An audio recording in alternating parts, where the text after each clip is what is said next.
because people want me to talk. I'm ready to talk. I will talk. I will talk about whatever everybody else is talking about. And I will ramble, because only when it comes off the cuff is it truly authentic. Otherwise, it's just a bunch of streamed babble into your head from some signaling station. So, I've been thinking about the articles coming out of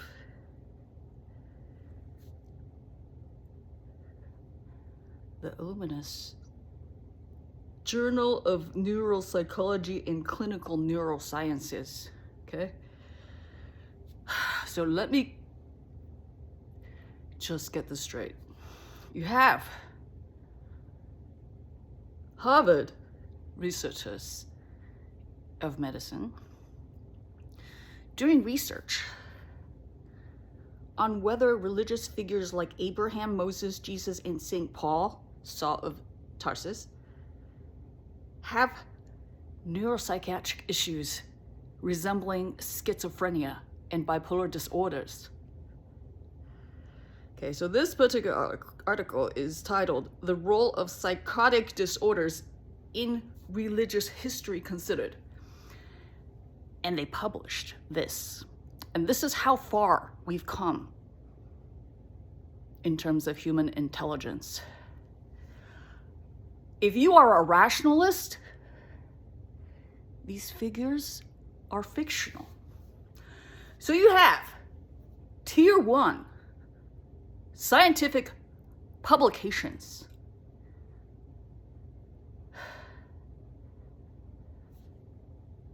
researching the symptoms of fictional characters of the Bible. Their assumption is these figures are not real. Whether you have faith or not, they're not real. Because the assumption should be, if they are in a holy book, then what is stated is real. And that if they say they are talking to God, or if they say they are talking to the angels, the assumption there is that if you regard this book as a book of real beings, you should have faith enough to believe that what is stated in the Bible is actually what happened. But no, these Harvard researchers decided they were going to say that Jesus Christ has schizophrenia, as well as all of these other prophetic figures as stated in the Holy Bible, which I have plenty of evidence. It comes from a higher source. And just because you are a rationalist does not discredit that the book comes from an alien source. Because the Fermi paradox says that, why are we alone? If all the numbers of planetary and galactic and universal existence, all of that probability is there are other, it points to that there are other sentient beings around. Why is it we have not discovered them? Is it because they don't want us to discover them? That's the Fermi paradox, okay? And then we have Harvard researchers publishing in tier 1 neuroscience journals stating that all of these people have mental illness. Now, here's the thing. I'll give them credit because I know how difficult it would have been to become an MD, PhD at Harvard as a professor and researcher, I will give them the benefit of the doubt, because I actually think they are trying to get you to think about what actually is going on. So, the world is not as one would believe, because you have to think about the advances of human intelligence.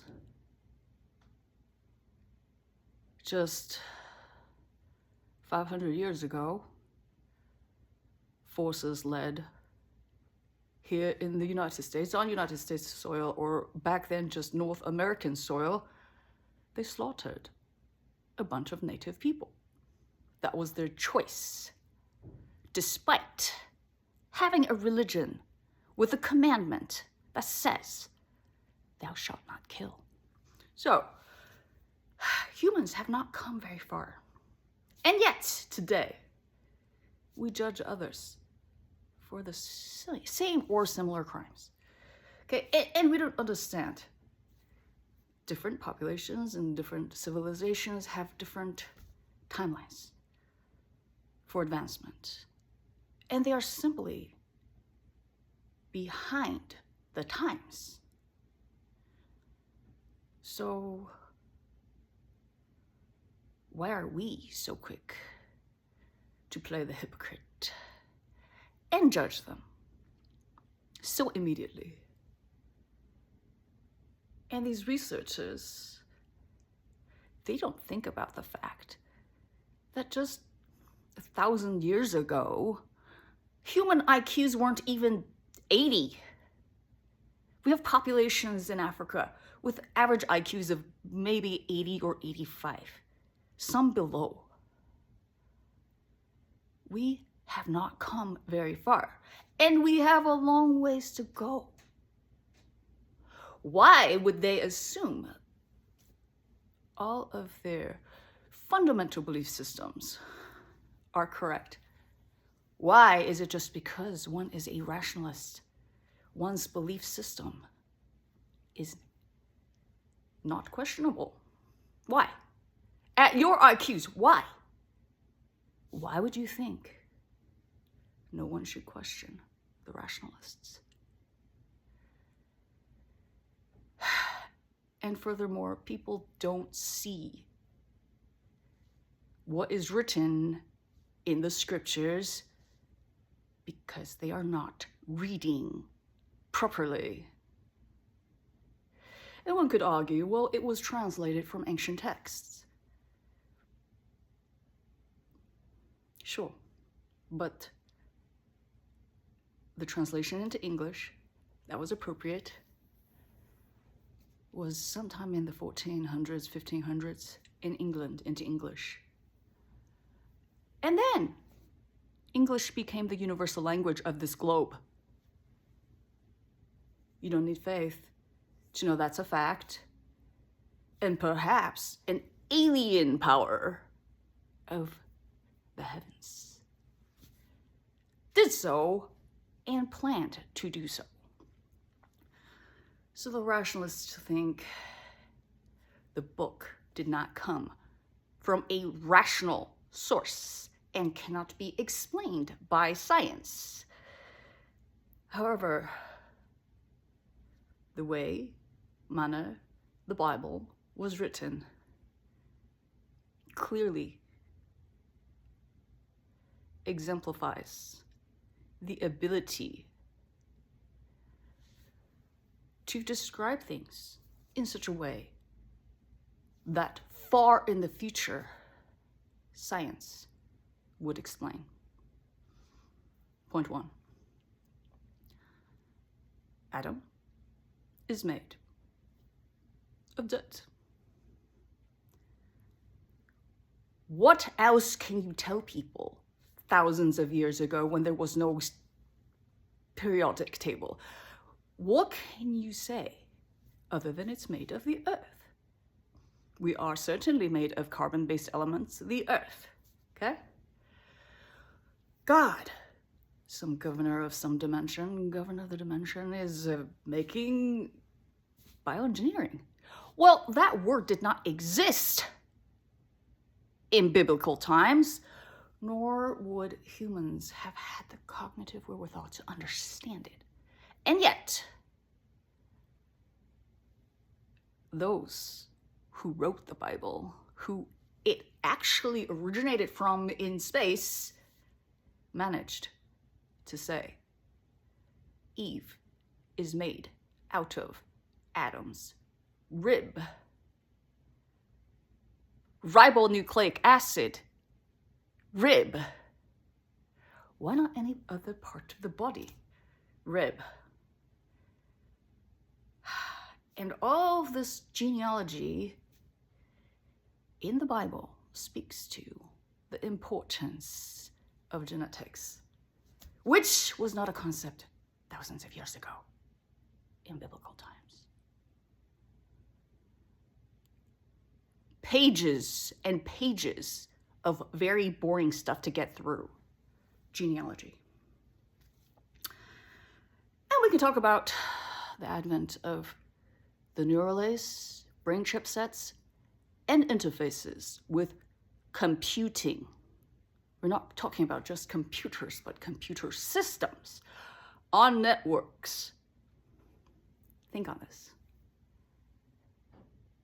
The Bible speaks clearly of a crown of life. Okay? Crown of life. It also speaks clearly of crowns of thorns. Now, the religious folks who don't understand how to read and assume that whatever their understanding is fact, they're not thinking about a physical crown in your head, like a neuralase with carbon fibers. It's a carbon weaved net. That's a neuralase. It's in your brain, connected to some chipset, and essentially you can interface your mind, your brain, physical brain, with computing. That's published science today. Actually, a couple of decades ago. And so, if the Bible is speaking of a crown of life, how is that not scientific? How is not that rationalist? How is that magical? Unless you erroneously interpret it that way, which is just error. In the prophets, I pick up a phone, I call someone from across the country. 100 years ago, if I said I did that, or I had the capability of doing that, you would call me insane.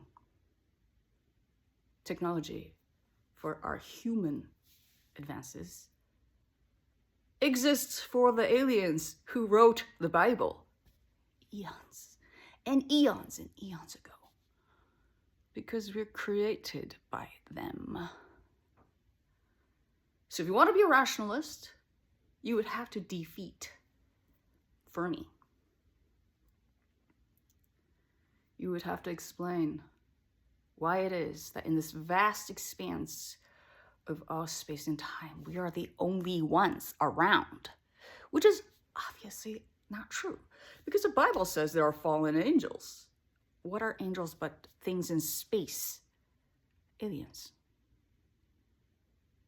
Just because ancient words of colloquialism isn't the same as modern day words doesn't mean it is not translatable. And remember, when Abram and Sarai were too old to have children,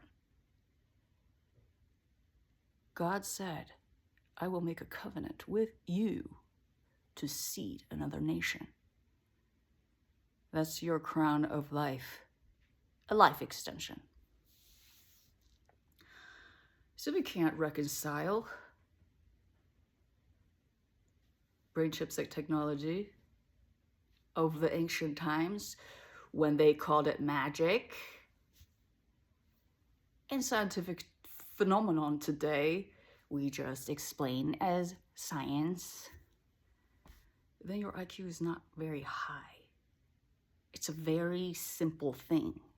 And it just goes to show you failed to understand human beings in physicalities are still on the road of growth and improvement. Our IQs have been increasing over the millennia. So why would you think you should understand how life, meaning beyond human life, but in the very beginning, why should you know? How could you understand it? In fact, nobody who is human should understand it. How do you know how the first sentient beings came to be? Was it really the primordial soup? Well, guess what? We don't have the IQ to know that. And if you don't understand your limitations, then you will not be able to properly govern this planet. In the beginning, there was the Word. The Word was with God. The Word was God. I will explain to you John 1. Even if John does not want me to explain John 1, I will still explain John 1. And I will tell you the Armageddon schedule. Okay?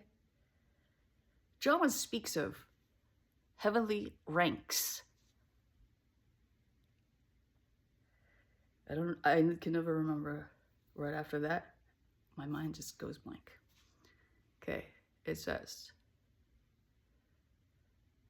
if you read it grammatically correctly and assume the book is written by very specific alien forms of heaven, and you should read it very specifically, then you ought to know this is a riddle to test your IQ.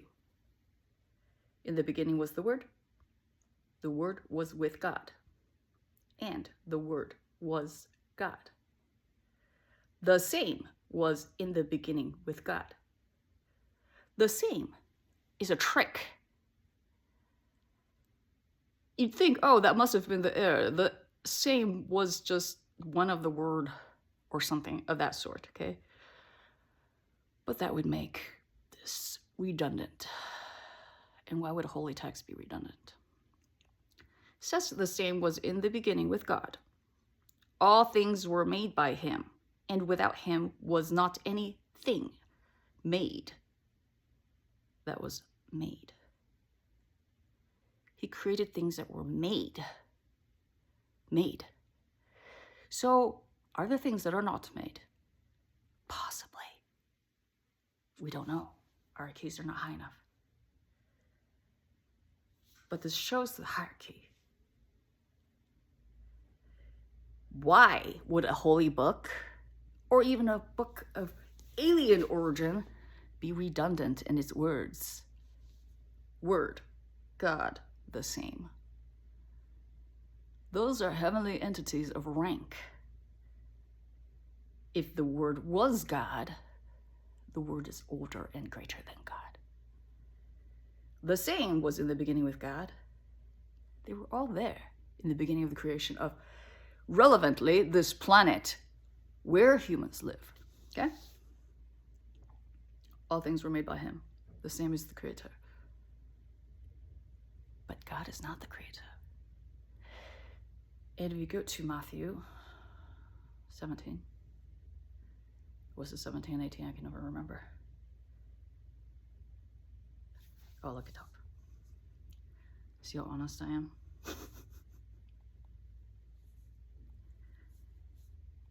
You have to be authentic for people to believe you. I believe it is 18.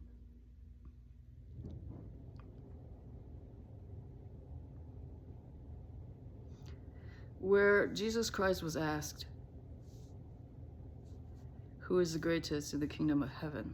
Okay, so I'm affirming John 1.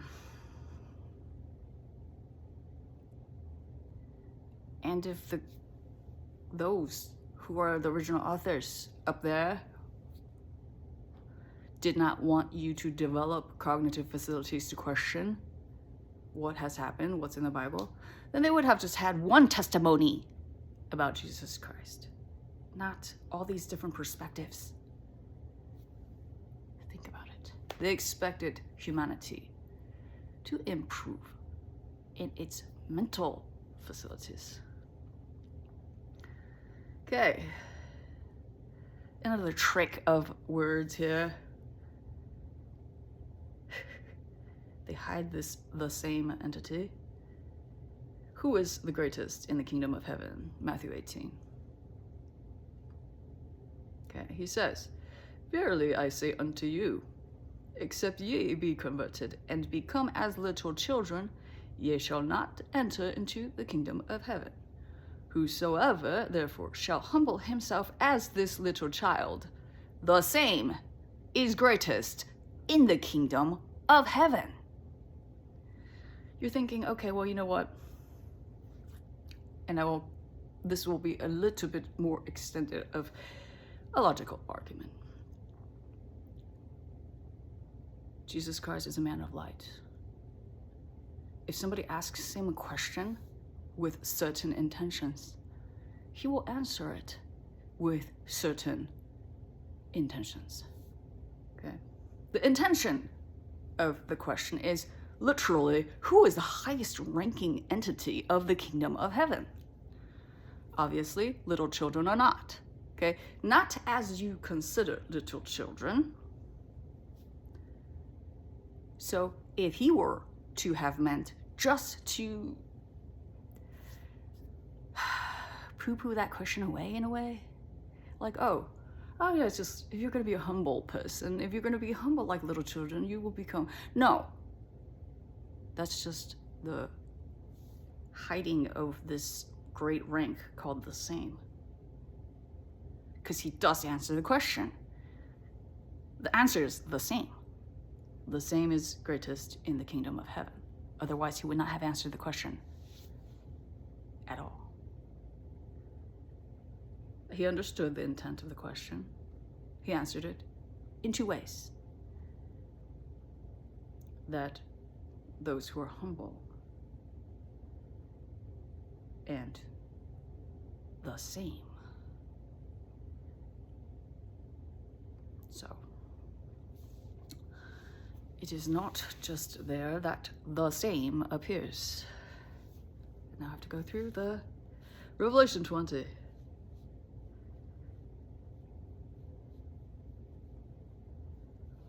Revelation 20.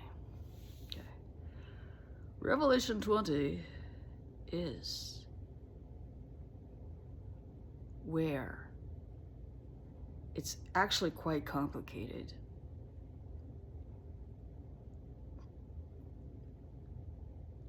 The Armageddon schedule is very complicated.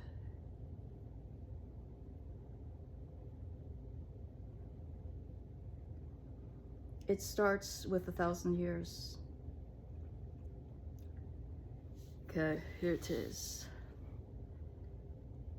It says, and I saw an angel come down from heaven, having the key of the bottomless pit, and a great chain in his hand, the pit. And he laid hold on the dragon, that old serpent, which is the devil and Satan, and bound him for 1,000 years. Okay. Says that he should deceive the nations no more till the 1,000 years should be fulfilled. And after that, he must be loosed a little season. I think this version of this that I'm looking up is not quite the King James version. What is a season? What is a season? Well, the only reference to a time frame is 1,000 years.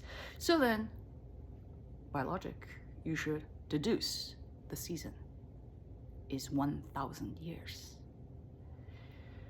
Satan locked up for 1,000 years. He's let out 1,000 years, okay? And I go through this because it's complicated.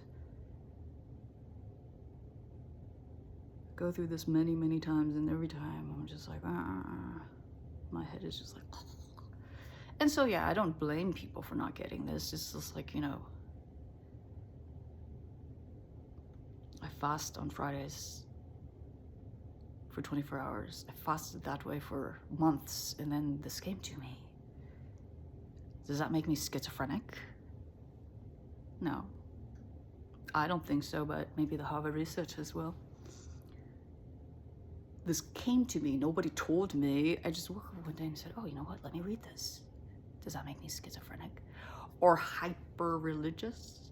When I'm really quite interested in the rationalist manner of which this is written, that it is completely like grammatically robust and specific. It's written like a riddle, and like an IQ test essentially. Because then it says,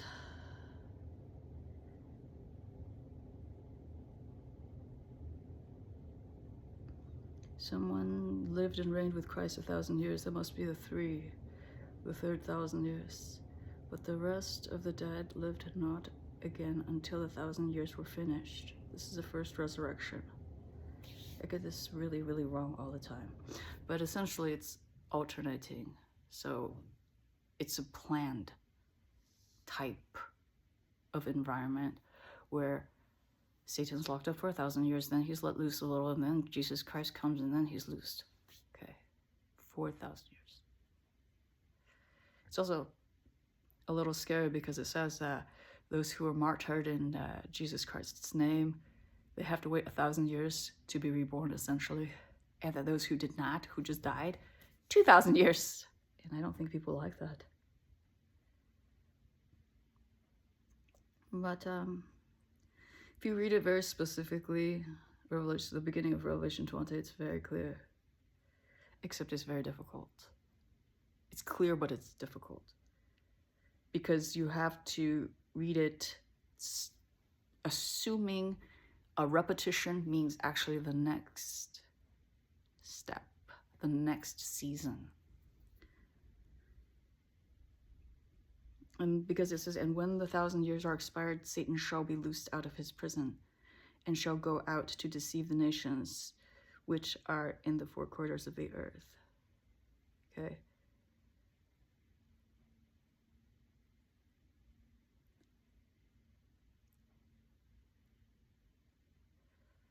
So if you go through this very specifically, like I'm going to do it again, it's like every single time that I do this, it feels like my brain has to rework this again. It's like something's boggling my head.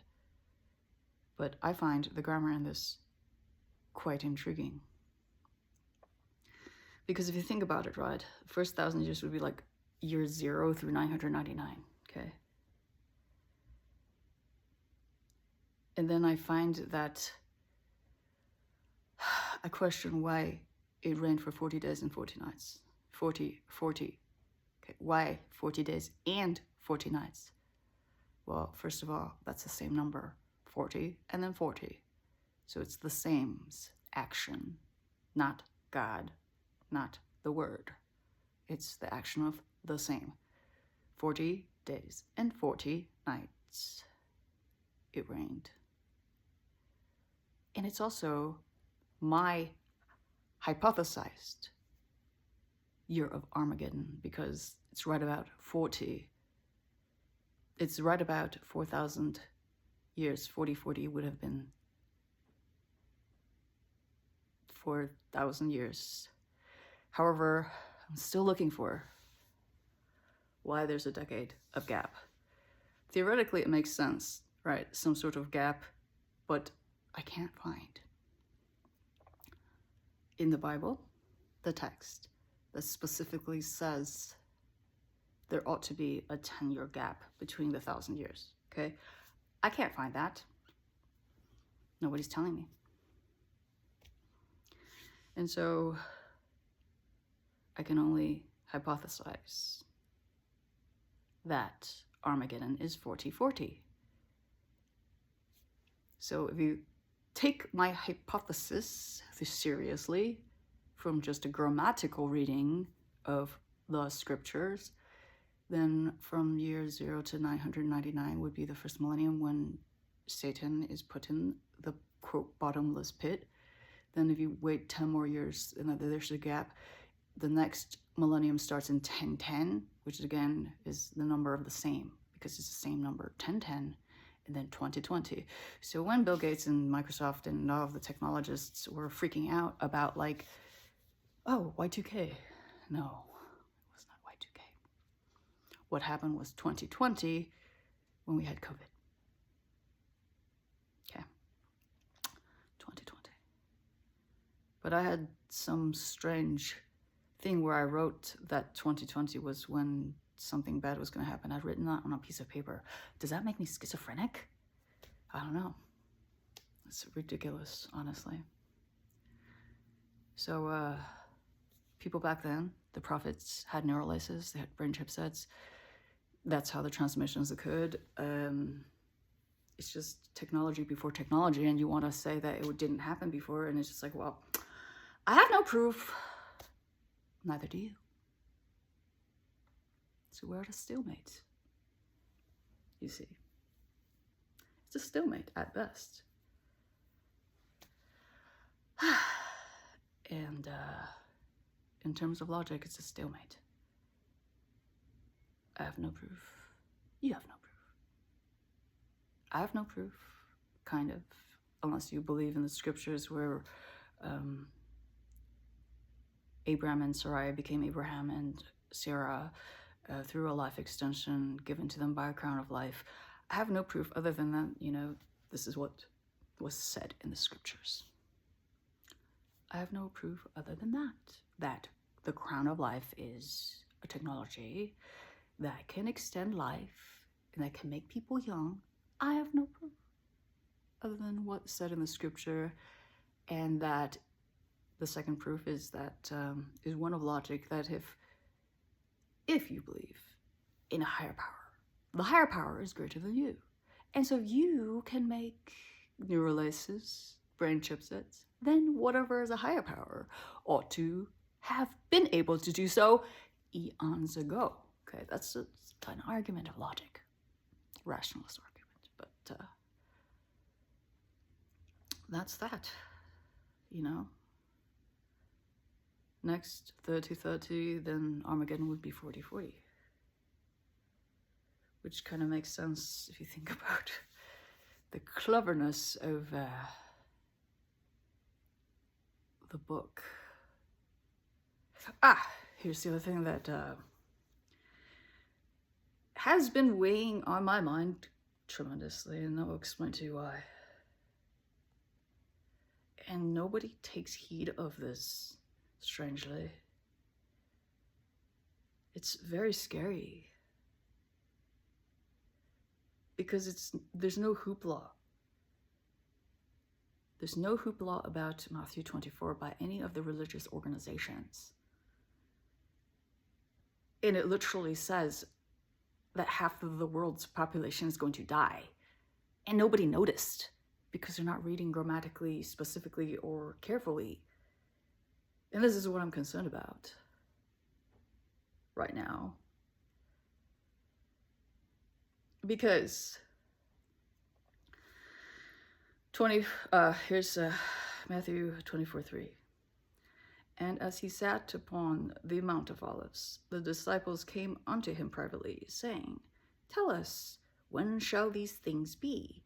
And what shall be the sign of thy coming? Okay, that's one.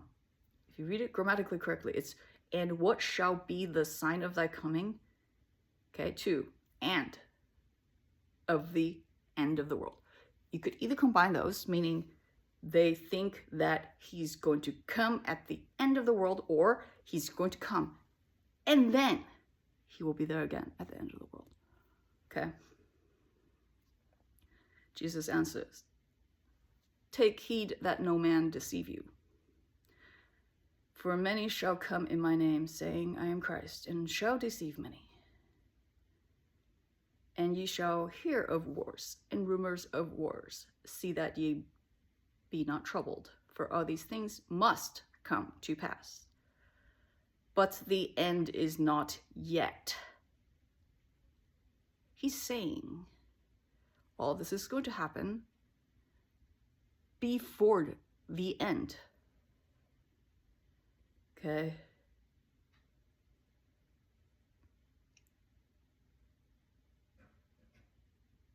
And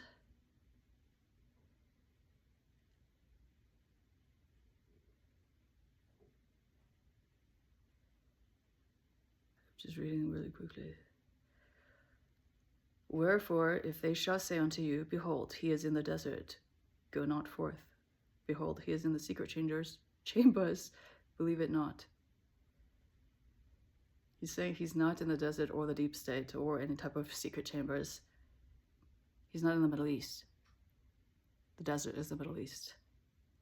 For as the lightning cometh out of the east and shineth even unto the west, so shall also this coming of the Son of Man be. He's coming from the east, somewhere in Asia. But he's a very, very high rank, so he can come in whatever skin he wants to come in. That's not for anyone to say. He cannot. I mean, he was West Asian because he was Jewish from Israel, Bethlehem, or some little town like that, I guess. He's not Caucasian for sure. How are West Asians Caucasians? So when he says he's coming from the east but not of the desert, he's saying East Asia. Because when today our colloquialism says, oh, well, the person comes from the east, they come from Asia. And you're saying, how does the Bible know what the colloquialisms are going to be in this day and age? And I'm saying, you still don't believe that this is a prophetic book. Not only is it prophetic, it's controlling things and making things as it needs to be. So I'll tell you what is of tremendous concern. And the funny thing is, I read this at least 10 times. And I don't know, I just glazed over it. But it's very damning. As the days of Noah were, so shall also the coming of the Son of Man be. Okay? That's not Armageddon. As the days of Noah. He's talking about the great flood. Okay? So shall also the coming of the Son of Man be. For as in the days that were before the flood, they were eating and drinking, marrying and giving in marriage, until the day that Noah entered into the ark, and knew not until the flood came and took them all away. So shall also the coming of the Son of Man be. This is before Armageddon, because this does not speak of Armageddon. And he specifically says and parallels it to the great flood. Okay, 24:40. Very scary. Matthew 24:40. Then shall two be in the field, the one shall be taken and the other left. 41. Two women shall be grinding at the mill, the one shall be taken and the other left. Watch therefore, for ye know not what hour your Lord doth come. Okay, it's this little teeny thing in Matthew 24. Pretty scary. Okay? So, do you believe Matthew? That's the question. Do you believe Matthew? Do you believe that? Do you believe it because it's written in the scriptures? Do you believe it? And if you do believe it, when will it come? And this is the scarier part, okay?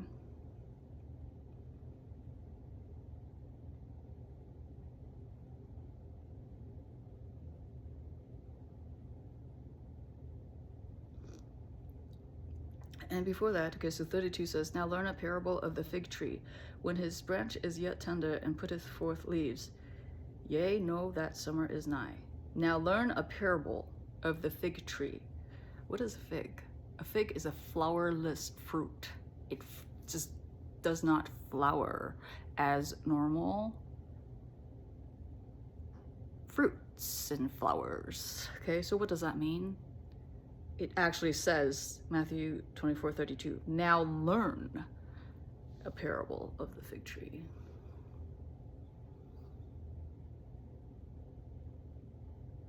Bioengineering with aborted fetus tissue, unnatural births,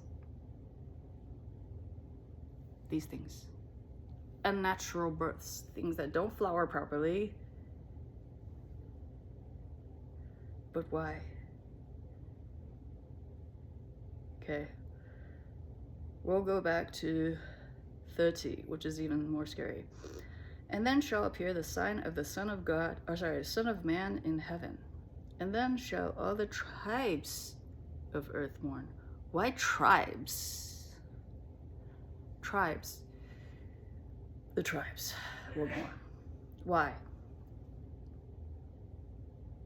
Clans, families, these are networks that will go down. Then shall all the tribes of the earth mourn. And they shall see the Son of Man coming in the clouds of heaven with power and great glory. It's funny because the rest of Revelation talks about Armageddon, and if you were in the ancient times, you'd think, oh, they were dragons or something, but you were in the modern times, you would recognize them as aircrafts. Spacecrafts and aircrafts. Okay. And he shall send his angels with a great sound of a trumpet, and they shall gather together his elect from the four winds, from one end of heaven to the other.